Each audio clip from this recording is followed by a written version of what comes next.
Olá, seja bem-vindo e bem-vindo. Está no ar o Fatos em Foco, a sua revista eletrônica que leva até você cultura, informação e entretenimento. E te convido agora a acompanhar os principais destaques desta edição. Cerca de 4 milhões de brasileiros têm hipertensão de origem hormonal e muitos nem desconfiam que essa condição pode ser curável. E a cultura de autocuidado tem se estabelecido com muita propriedade no Brasil e por trás desse estilo de vida existe um gigantesco mercado que só cresce a cada dia. E ainda, o tango está se mostrando uma boa opção para ajudar as pessoas que sofrem do mal de Parkinson. Tudo isso e muito mais é o que você acompanha a partir de agora no Fatos em Foco. De cada 100 mortes registradas no mundo, uma é causada por suicídio. Pode parecer pouco, mas antes era 0,0,1. E cada vez mais, infelizmente, o número só tem aumentado. E esse mês de setembro, mês de prevenção ao suicídio, é fundamental darmos cada vez mais a atenção a esse importante assunto.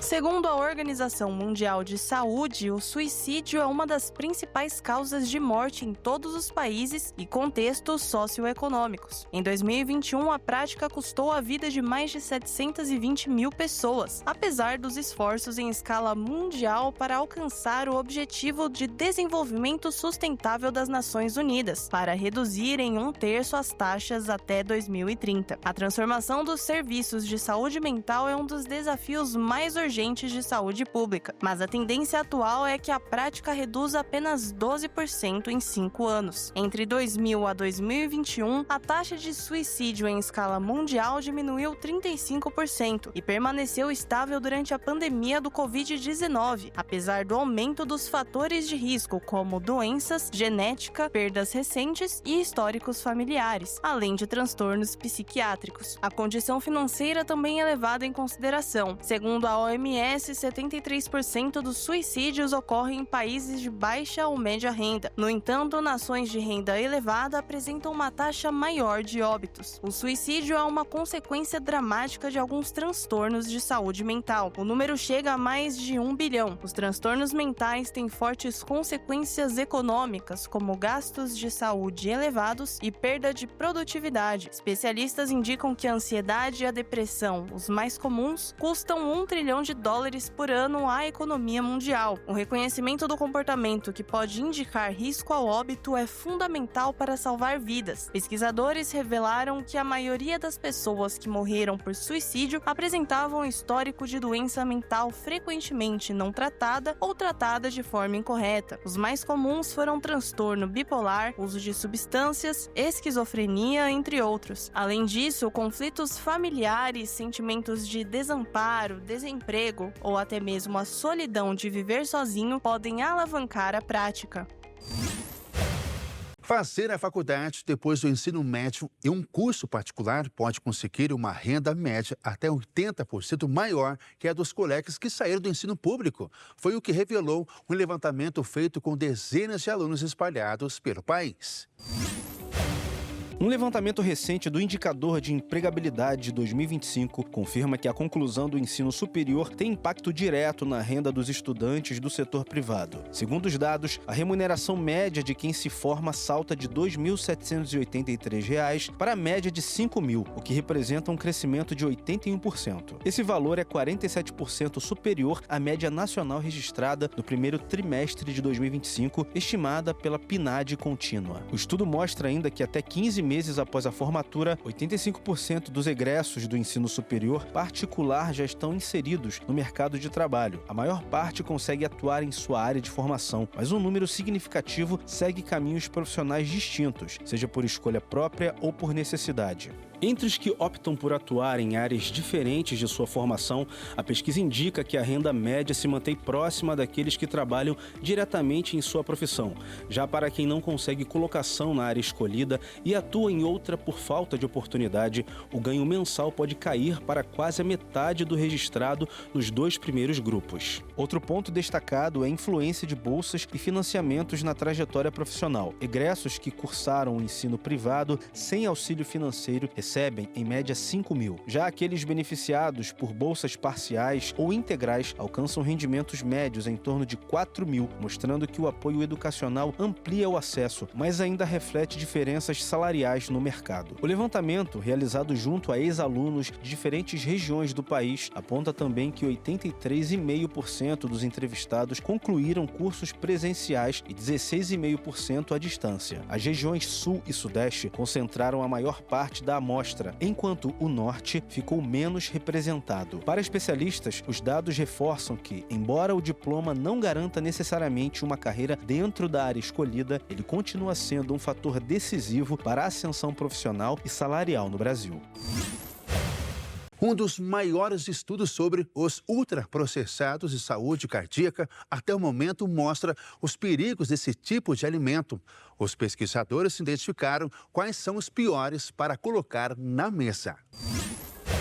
O estudo publicado na revista Lancet incluiu mais de 200 mil adultos nos Estados Unidos. Os participantes preencheram questionários detalhados sobre dieta desde o final da década de 1980 e início da década de 1990, repetindo-os a cada 2 ou 4 anos por cerca de 30 anos. A maioria era branca e trabalhava como profissional de saúde. Os pesquisadores investigaram como o consumo de alimentos ultraprocessados se relacionava com o desenvolvimento de doenças cardiovasculares, após ajustes para fatores de risco, como tabagismo, histórico familiar, sono e exercícios. Os pesquisadores descobriram que quem consumia mais alimentos ultraprocessados teve 11% mais chances de desenvolver doenças cardiovasculares e 16% mais chances de desenvolver doença coronariana, em relação aos que consumiam menos. O risco de acidente vascular cerebral foi ligeiramente mais elevado, mas sem significância estatística. Em uma análise combinada com outros 19 estudos, envolvendo cerca de 1.250.000 adultos, os pesquisadores descobriram que quem consumia mais ultraprocessados tinha 17% mais chances de desenvolver doenças cardiovasculares, 23% mais chances de doença coronariana e 9% mais chances de sofrer um derrame, em comparação aos que consumiam menos. Ainda assim, o estudo tem limitações comuns a pesquisas nutricionais. Os questionários não foram projetados para classificar o grau de processamento dos alimentos, então os pesquisadores tiveram de determinar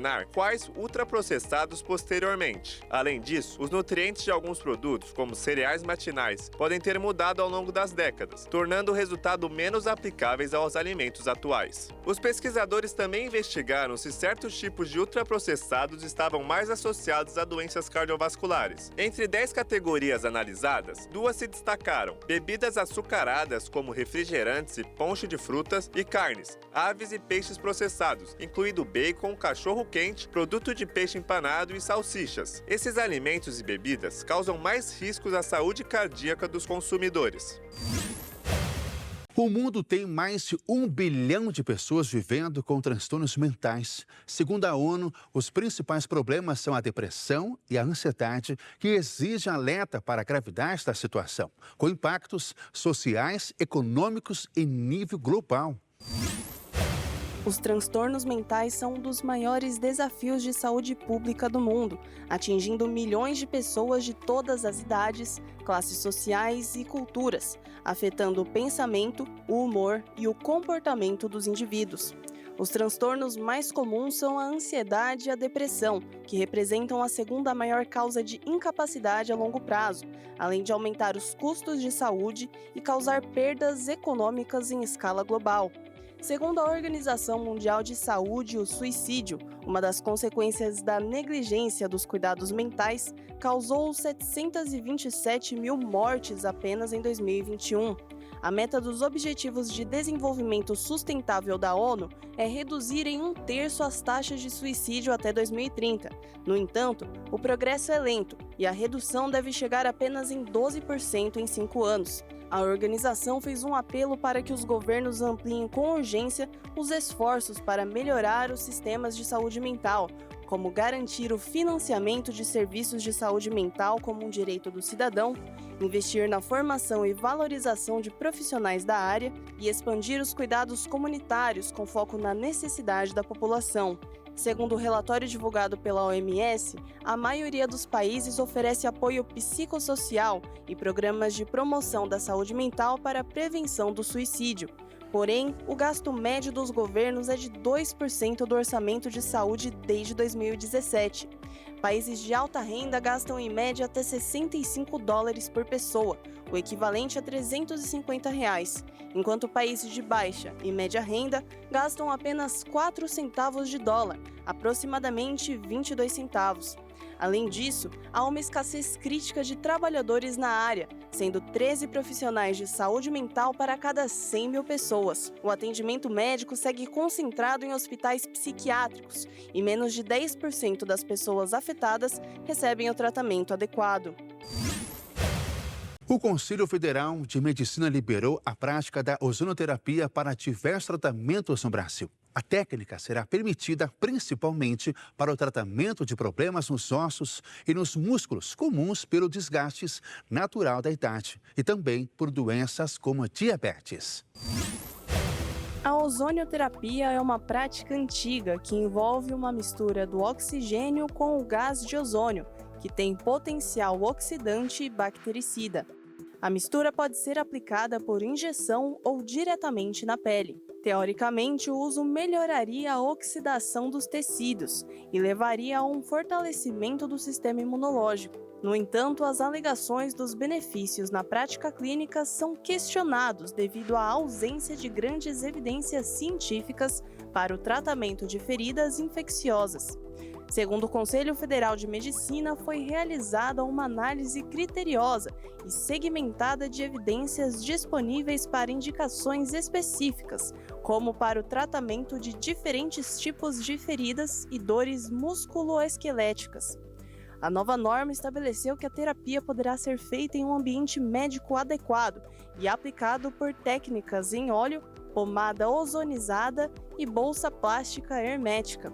Já no tratamento complementar de osteoartrite de joelho, a ozonioterapia poderá ser aplicada por injeções em clínicas especializadas com infraestrutura adequada.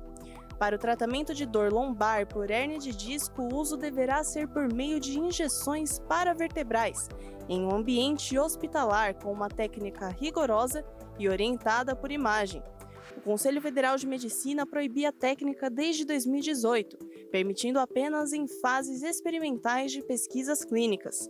No entanto, em 2023, o presidente Luiz Inácio Lula da Silva sancionou a lei que permitiu que todos os profissionais de saúde possam prescrever a técnica como tratamento complementar. Os procedimentos são facilmente encontrados em redes sociais e clínicas privadas que prometem tratar o câncer e até problemas de diabetes e dores crônicas. No entanto, para garantir a segurança dos pacientes, o CFM determinou que apenas equipamentos devidamente regularizados pela Anvisa podem ser utilizados e que o médico responsável mantenha o registro em prontuário, detalhando a indicação, a técnica utilizada, a concentração de ozônio, a frequência de aplicação, entre outras medidas. Com cortes menores, menos dores e alta hospitalar mais rápida, a cirurgia robótica cresce como evolução da laparoscopia nos hospitais privados do Brasil. A técnica ainda é limitada a alguns centros que realizam um grande número de procedimentos e dispõe de ampla infraestrutura, sendo rara no Sistema Único de Saúde. A cirurgia robótica, uma evolução da laparoscopia, oferece aos pacientes benefícios como menos dor, menor risco de complicações e recuperação mais rápida, mas ainda é rara no Brasil, especialmente no SUS. Embora a laparoscopia também proporcione uma recuperação mais rápida que a cirurgia aberta, a robótica se destaca pela precisão, visualização 3D e maior liberdade de movimento dos instrumentos, graças ao uso de um console controlado pelo cirurgião. A técnica está crescendo nos hospitais privados, mas sua expansão no SUS depende da incorporação de procedimentos, como a prostatectomia, que foi aprovada no mês passado e será empregada na remoção completa da próstata em casos de câncer. Por lei, o SUS tem até 180 dias para disponibilizar o procedimento. Benefícios da cirurgia robótica: menos trauma. Pequenas incisões resultam em menos trauma para o corpo. Menos dor. A recuperação é mais rápida e menos dolorosa. Menor risco de complicações. Há menor risco de infecção e sangramentos. Recuperação mais rápida. Pacientes podem ter alta hospitalar mais cedo. Maior precisão e visualização. O sistema robótico oferece uma visão tridimensional ampliada e maior amplitude de movimento para o cirurgião. Na cirurgia robótica, o cirurgião opera um console que controla os braços robóticos e a câmera. Já na laparoscopia, os instrumentos são diretamente manipulados pelo cirurgião, sem a intervenção de um console robótico. Atualmente, no Brasil, a cirurgia robótica se expande, com empresas que comercializam sistemas para hospitais privados e mistos. Mas no SUS a técnica é rara, pois a tecnologia é mais cara e exige infraestrutura específica, o que limita a disponibilidade em comparação com a laparoscopia. Você sabia que o excesso de um hormônio produzido por uma glândula logo acima dos rins pode causar hipertensão? E nesse caso, a doença pode até ter cura? Isso vale para mais de 4 milhões de brasileiros que sofrem com essa condição. Para confirmar e descobrir o que fazer, basta passar para fazer um simples exame.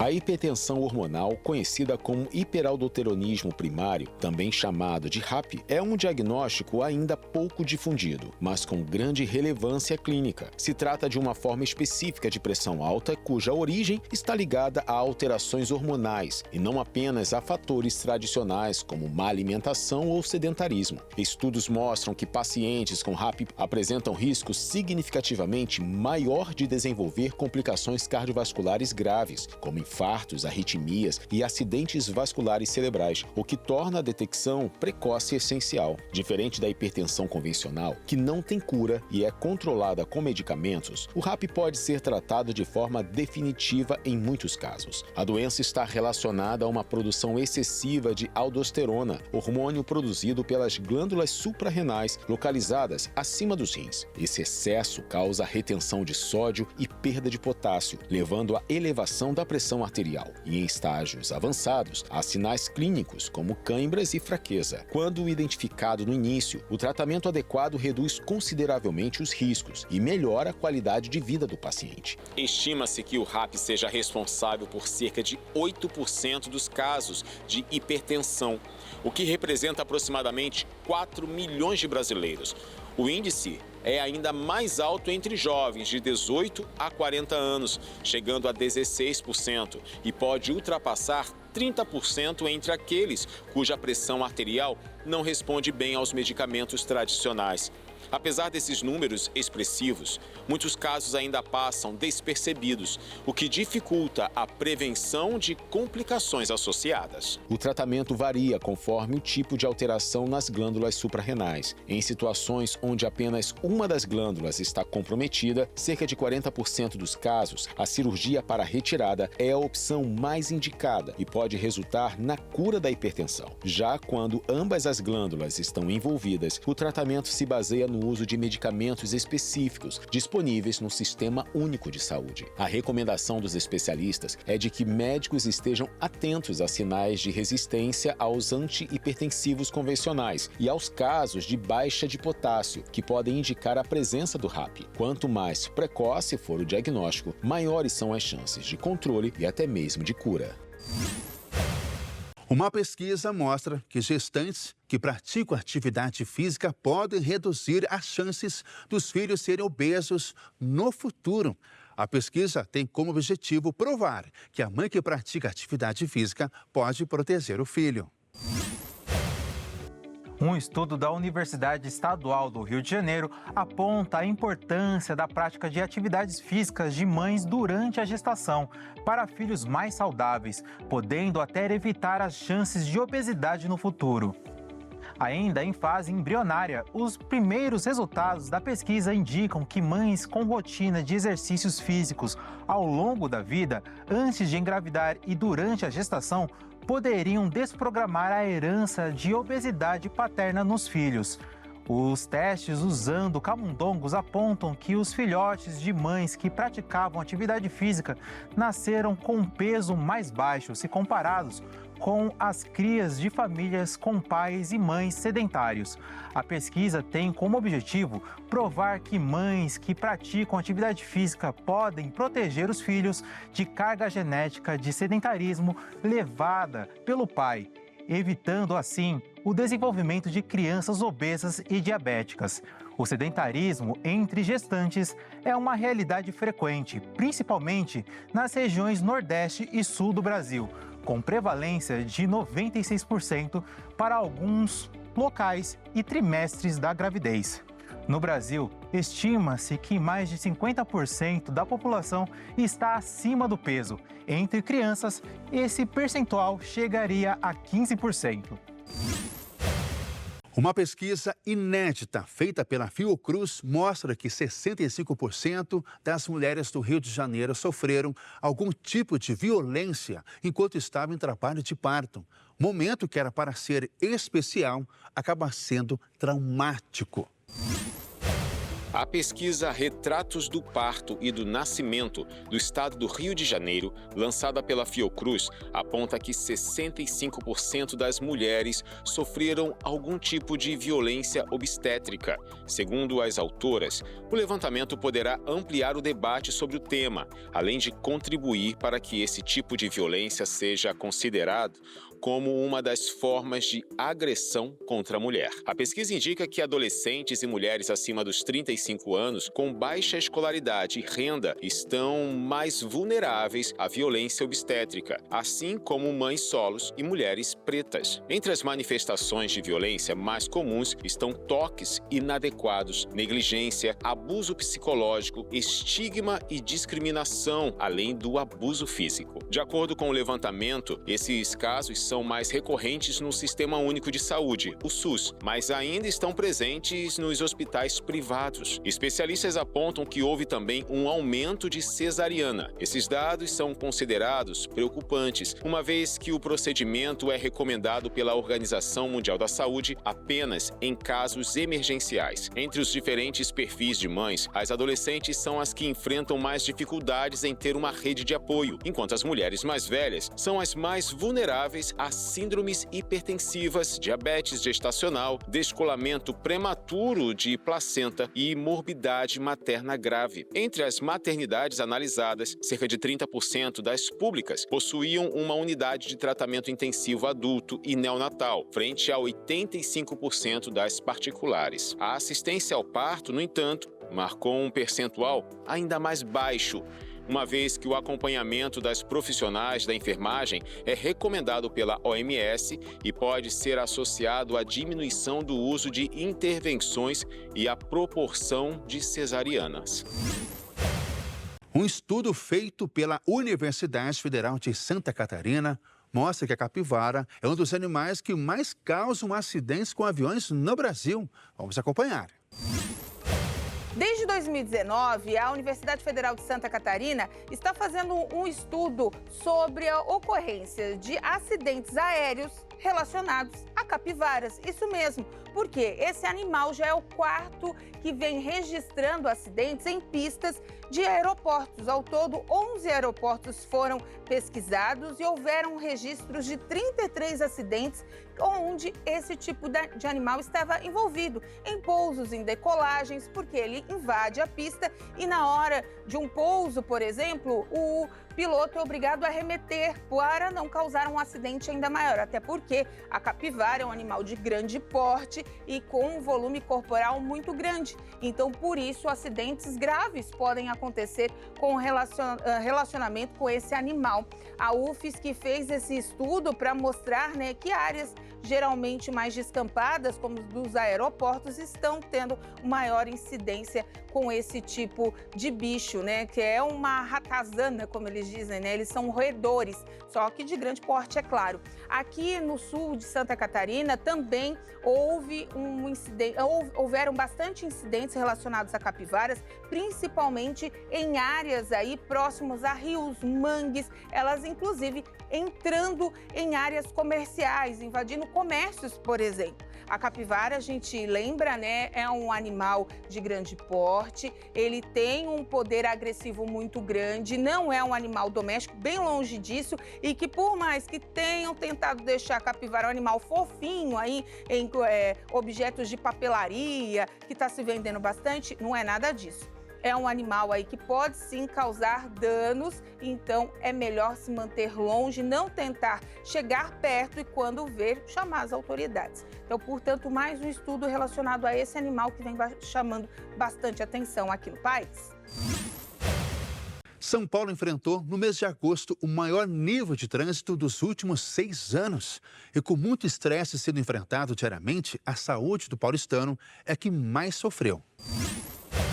Como uma música repetitiva, sons de buzina, motor ligado e motocicletas acelerando. Essa é a trilha sonora de todos os dias de milhões de paulistas.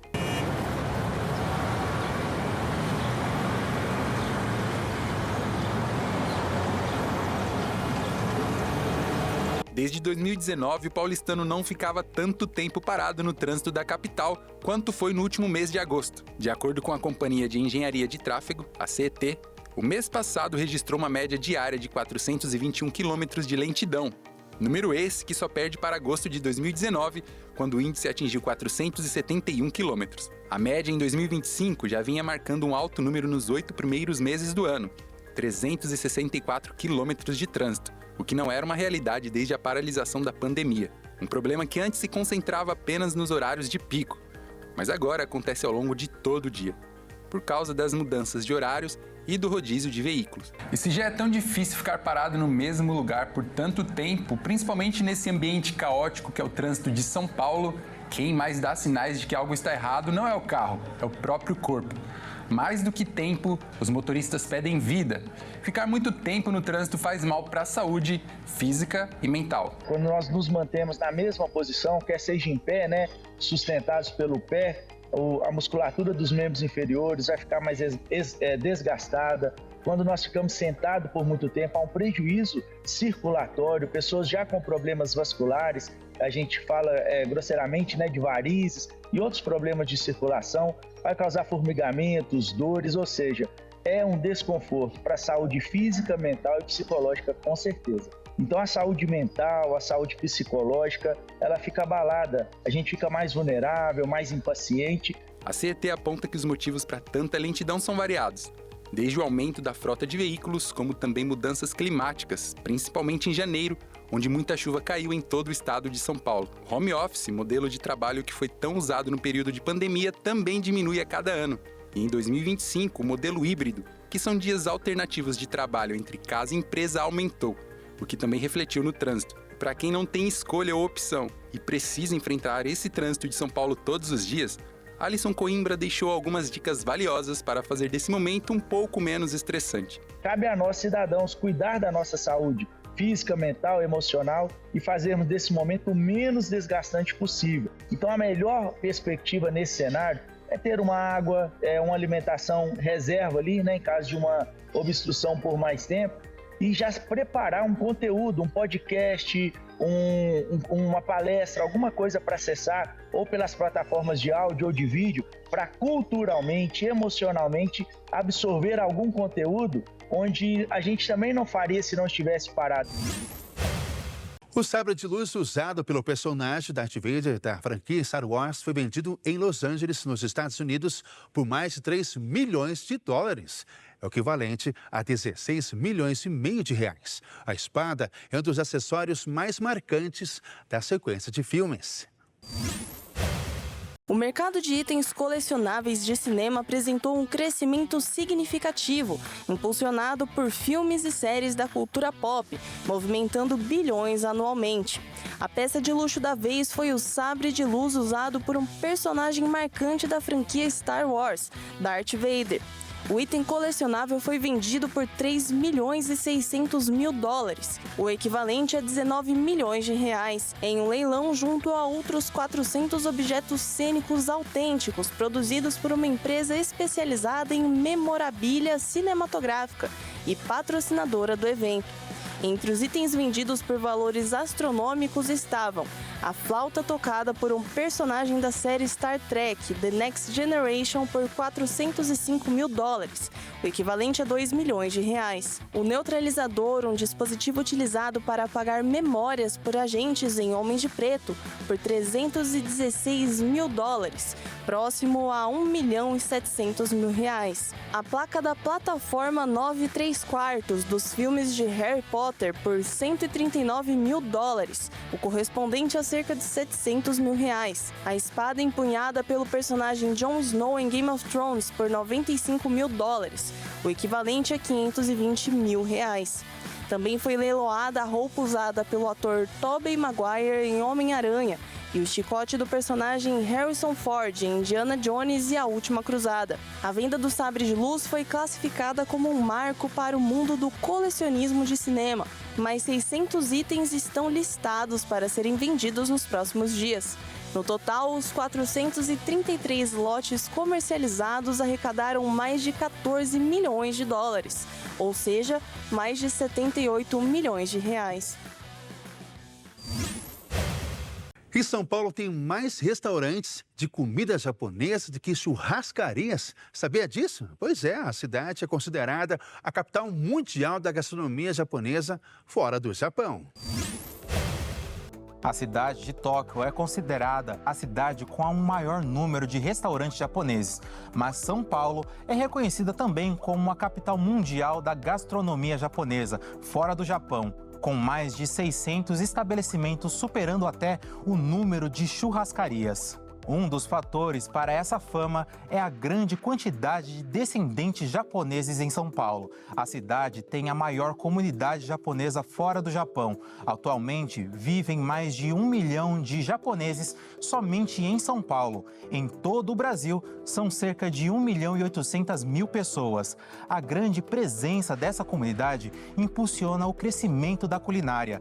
Mas nem sempre foi assim. Até os anos 70, a comida japonesa era considerada exótica e vista com estranheza pelos brasileiros. Somente no final dos anos 80 que essa percepção começou a mudar, quando a culinária japonesa começou a ser presente nos Estados Unidos, aparecendo em programas de TV e sempre relacionadas a pessoas ricas. Atualmente, São Paulo é considerada pelo Guia Michelin o mais prestigiado guia gastronômico do mundo, a capital mundial da gastronomia japonesa, chegando a produzir cerca de 400.000 sushis por dia. Já Tóquio é a cidade com o maior número de restaurantes premiados da gastronomia japonesa. E a Islândia, um país nórdico, foi mais uma vez eleito o mais sossegado do mundo em um ranking que avaliou 163 nações. E o Brasil aparece na posição 130. A Islândia foi novamente reconhecida como o país mais pacífico do mundo em 2025, segundo o Índice Global da Paz, divulgado pelo Instituto de Economia e Paz. O levantamento avalia 163 nações e territórios com base em critérios como nível de segurança, ocorrência de conflitos internos, externos e grau de militarização. Reconhecida por sua natureza exuberante e estilo de vida tranquilo, a nação nórdica mantém a liderança do ranking desde a criação do índice em 2008. Além de ocupar o topo na classificação da paz, a Islândia também figura entre os 3 primeiros colocados no relatório mundial da felicidade, reforçando a reputação como um dos melhores lugares para se viver. O país ainda é considerado um dos destinos turísticos mais desejados do hemisfério norte, atraindo visitantes pela combinação de paisagens únicas e estabilidade social. O relatório de 2025 também apontou preocupações globais. Nos últimos anos, a diferença entre as nações mais pacíficas e as menos pacíficas aumentou 11,7%, enquanto a pontuação média mundial caiu 5,4%. Em 2023, foram registrados 59 conflitos entre estados, o maior número desde o fim da Segunda Guerra Mundial. Nesse contexto, a Rússia foi classificada pela primeira vez como o país menos pacífico, seguida pela Ucrânia. Entre as Américas, a do Sul foi a única região a registrar melhora nos indicadores de paz. O Peru e a Argentina apresentaram os avanços mais significativos, enquanto Canadá e Costa Rica se destacaram como as nações mais pacíficas da América do Norte e Central. Já os Estados Unidos ficaram na posição 128, em razão do elevado nível de militarização, ocupando a parte menos pacífica da tabela, próxima a países como Coreia do Norte e Israel. E o homem que era o mais tatuado do Brasil está de cara limpa. Ele terminou o procedimento para retirar todas as tatuagens do rosto. Ele decidiu mudar a aparência depois de se converter. O homem que já foi conhecido como o mais tatuado do Brasil é Leandro de Souza, um gaúcho de 36 anos, morador da cidade de Bagé, na região da Campanha do Rio Grande do Sul. Foram cerca de 20 anos, acumulando mais de 170 tatuagens, cobrindo quase 95% do corpo. Entretanto, após uma conversão religiosa há cerca de 3 anos, Leandro decidiu remover as tatuagens e abrir mão do curioso título de homem mais tatuado do Brasil. No fim de agosto, ele passou pela 5ª sessão de remoção a laser das tatuagens. Um processo, segundo ele, doloroso, principalmente no rosto, mas simbólico. O atendimento tem sido gratuito, oferecido por um profissional que se comoveu com a história dele. De acordo com Leandro, a expectativa é eliminar não apenas as tatuagens, mas as manchas deixadas por elas também. Ao todo, serão 8 sessões de remoção. Em cada uma dessas sessões, Leandro apaga não apenas as tatuagens, mas principalmente marcas de um passado que já não fazem mais sentido para ele. Segundo Leandro, não se trata apenas de estética, mas sim de uma verdadeira transformação de vida. Agora, ele conseguiu um emprego formal como vendedor em uma ótica e relata que recuperou a autoestima e a dignidade. O Brasil é oficialmente o 3º maior mercado global de cosméticos, ficando atrás apenas dos Estados Unidos e da China. A informação divulgada pela Euromonitor International. Com o segmento cada vez mais aquecido e diversificado, o Brasil reafirma sua potência em um grande evento realizado na capital paulista que atraiu cerca de 200 mil pessoas. Plena tarde, início de semana, e a maior feira de cosméticos da América Latina está assim. Cabelo bem feito, maquiagem e pele sempre perfeitas. Essa cultura de autocuidado tem se estabelecido com muita propriedade no Brasil. Por trás desse estilo de vida existe um gigantesco mercado que se consolida mais e mais. A Beauty Fair, o maior evento de beleza da América Latina, que aconteceu no centro de São Paulo, com um pouco mais de 2.000 estandes de marcas diversas.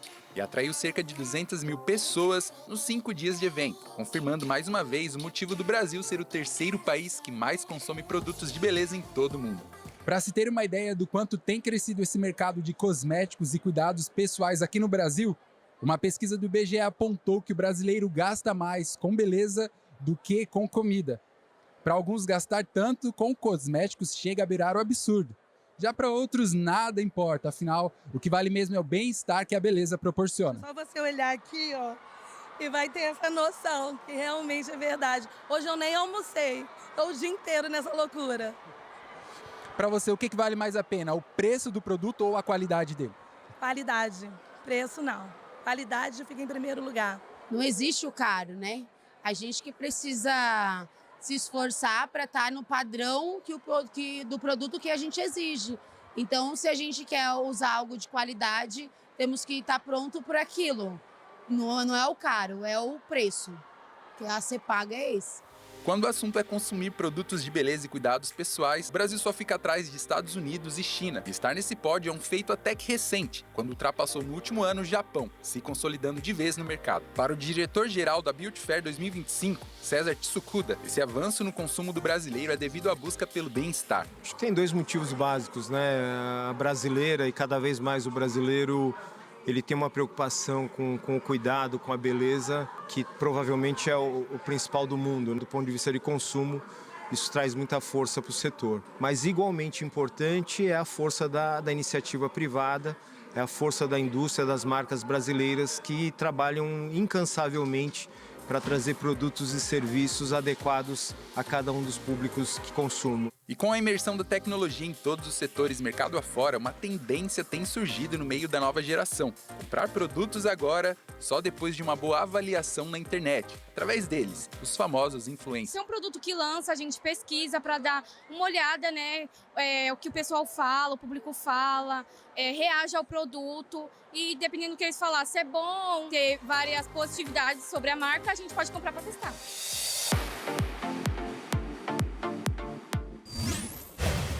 O tango está se mostrando uma boa opção para ajudar as pessoas que sofrem do mal de Parkinson. O tratamento tem apresentado bons resultados. A quem pega um parceiro ou parceira e se entrega ao ritmo tradicional dos argentinos. Um dos principais problemas da doença é o distúrbio da marcha, e o tango, como dança caminhada, trabalha a parada e o início dos passos e estratégias para caminhar pela pista, esclarece a neurologista Nélida Garreto, uma das impulsionadoras do projeto. O objetivo, além da pesquisa, é que os pacientes aprendam estratégias para melhorar sua qualidade de vida. Para os pesquisadores, os resultados têm sido animadores. Muitos encontram maneiras de aliviar os sintomas, como o bloqueio motor dos pés, que congela a marcha. O tango favorece a construção de uma pista sensorial que os ajuda a andar. A dança é usada para reabilitar a parte motora. Com a música, é possível sair de situações complexas. Além dos tremores, da falta de equilíbrio, da rigidez e da voz inaudível, o Parkinson costuma levar ao isolamento social e à depressão. A oficina é um estímulo para evitar isso. Cada paciente dança com uma pessoa saudável, guiados por dançarinos terapeutas, para assim evitar acidentes com o paciente. Todos os anos, os especialistas realizam avaliações específicas para analisar os benefícios do tango. Os médicos observam as melhorias nas áreas cognitiva, motora, na marcha e no equilíbrio. De acordo com os especialistas, nessa dança típica do Rio da Prata, o segredo do tango é caminhar, mas não é só isso que o torna uma ferramenta eficaz para a reabilitação do Parkinson. É preciso seguir um ritmo, dançar em uma determinada direção e interpretar o que o parceiro convida a fazer. E o Fatos em Foco fica por aqui. Para rever as reportagens dessa edição, acompanhe as nossas redes sociais. Obrigado pela sua companhia. Até a próxima. Tchau!